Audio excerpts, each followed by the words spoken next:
இந்த துடைப்பம் அப்படின்னு சொல்றாங்க இல்லையா, சில பேர் அதை ரொம்ப லேசா எடுத்துக்கிறாங்க, அலட்சியப்படுத்துறாங்க. அந்த துடைப்பம் வைக்கக்கூடிய திசை அப்படின்னு ஏதாவது இருக்கா? அப்படின்னு என்ன திசையில வைக்கணும், அதை பராமரிப்பது எப்படி? நல்லா வேலை செஞ்சாங்க, நல்லா உணவு போகும். உணவு போனால் வேலை செய்ய தோணும். சாப்பிட்டு சாப்பிட்டு தூங்குனா பீஸா மாதிரி பர்கர் மாதிரி ஆயிடுறாங்க இப்போ இருக்கிற பெண்கள்லாம். ஸோ நல்லா கடுமையாக வேலை செய்யணும்.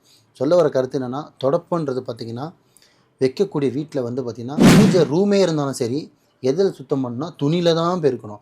இல்லை பை நான் புதுசாக வச்சுருக்கேன் பை, பூஜை ரூம் மட்டும் நான் க்ளீன் பண்ணணும், அதுவும் பண்ணலாமல் வாசலில் வந்து நல்லது கெட்டது எல்லாம் வெளியில் இருக்கும். அதை நம்ம வீட்டுக்குள்ளே கொண்டு வந்த மாதிரி ஆகிடும். தரித்திரம் இவ்வளோ சேர்ந்துடும். ஸோ இதை மட்டும் ஃபாலோ பண்ணுங்கள், வேறு ஒன்றும் பெருசாக இல்லை. நான் சொன்ன முழு விஷயம் மக்களுக்கு புரிஞ்சுக்கணும்னா அது முக்கியமாக பெண்களுக்கு புரிஞ்சுக்குங்க.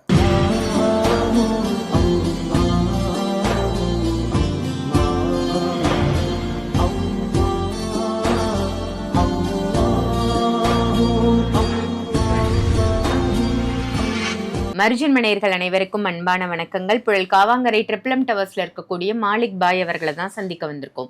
வணக்கம் பாய். வணக்கம்மா பாய். மக்களுக்கு நிறைய நல்ல பதிவுகள் நீங்க சொல்லிட்டு வரீங்க. வீட்டில் அன்றாட வாழ்க்கையில நம்ம பயன்படுத்தக்கூடிய பொருட்களை வச்சு நிறைய விஷயங்கள் நீங்க சொல்லியிருக்கீங்க. அந்த வகையில இந்த துடைப்பம் அப்படின்னு சொல்றாங்க இல்லையா, சில பேர் அதை ரொம்ப லேசா எடுத்துக்கிறாங்க, அலட்சியப்படுத்துறாங்க. அந்த துடைப்பம் வைக்கக்கூடிய திசை அப்படின்னு ஏதாவது இருக்கா? அப்படின்னு என்ன திசையில வைக்கணும், அதை பராமரிப்பது எப்படி? பராமரிப்பதுன்ற ரொம்ப பெருசாலாம் கிடையாதுமா.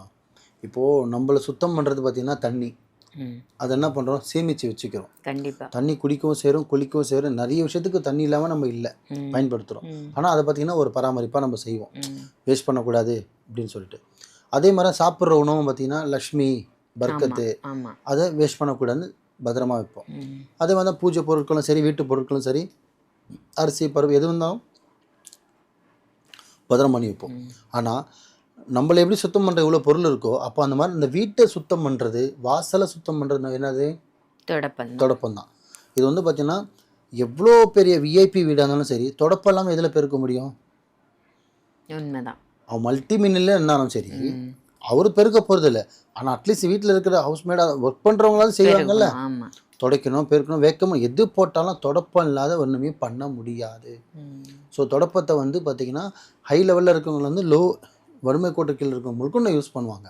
ஸோ அப்போ அந்த தொடப்பன்றது ஒரு இம்பார்ட்டண்டான ஒரு விஷயம். என்னடா பாய் தொடப்பத்தை பேச நினச்சிக்காதீங்க. அதுவுமே ஒரு தர்தத்தையும் குறிக்கும், வருமானத்தையும் குறிக்கும். நல்ல பாசிட்டிவ் உண்டு, நெகட்டிவ் உண்டு தொடப்பத்திலேயே.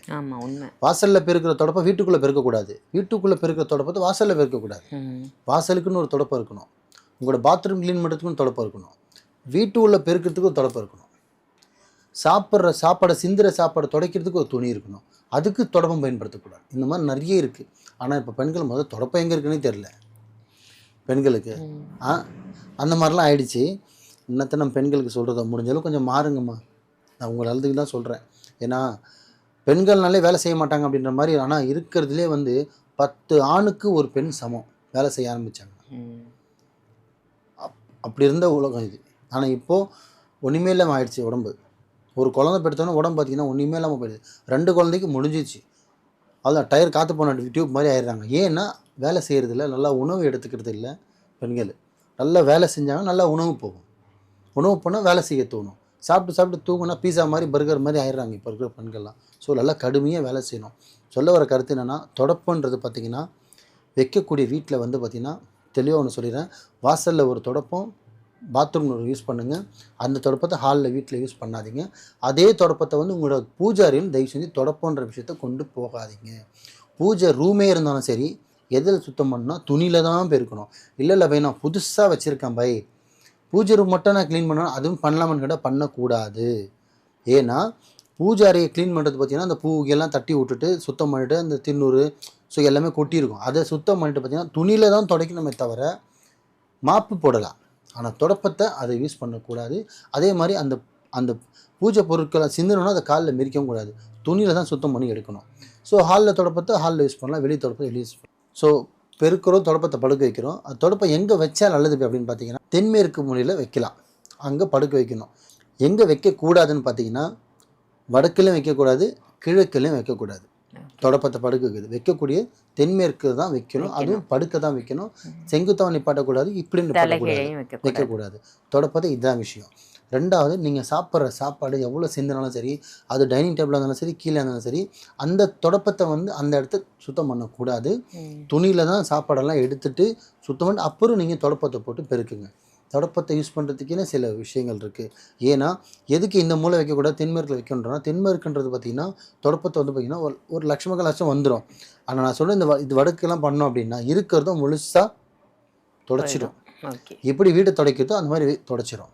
அதனால் அதே மாதிரி எக்காரணத்துக்கு ஒன்று வாசலை பெருக்கிற தொடப்பத்தை வீட்டுக்குள்ளே கொண்டு வராதிங்க. எமர்ஜென்சிக்கு கூட கொண்டு வராதிங்க.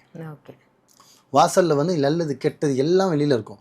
அதை நம்ம வீட்டுக்குள்ளே கொண்டு வந்த மாதிரி ஆகிடும். தரித்திரம் இவ்வளோ சேர்ந்துடும். ஸோ இதை மட்டும் ஃபாலோ பண்ணுங்கள். வேறு ஒன்றும் பெருசாக இல்லை. நான் சொன்ன முழு விஷயம் மக்களுக்கு புரிஞ்சுக்கணும்னா அது முக்கியமாக பெண்களுக்கு புரிஞ்சுக்கிங்க. தொடப்பத்தை எப்படி பயன்படுத்தணும், எங்கே பயன்படுத்தணும், எங்கே வைக்கணும்னு தெளிவாக சொல்லியிருக்கேன். ஸோ நல்லதே நினைங்க, நல்லதே செய்யுங்க, நல்லதே நடக்கும். ரொம்ப சிறப்பு பாய். அற்புதமான தகவல், பெண்களுக்கு மிக முக்கியமான தகவலாக கொடுத்தீங்க.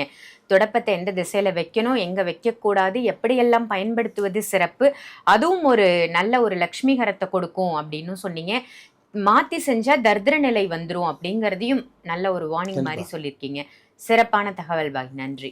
நன்றிம்மா.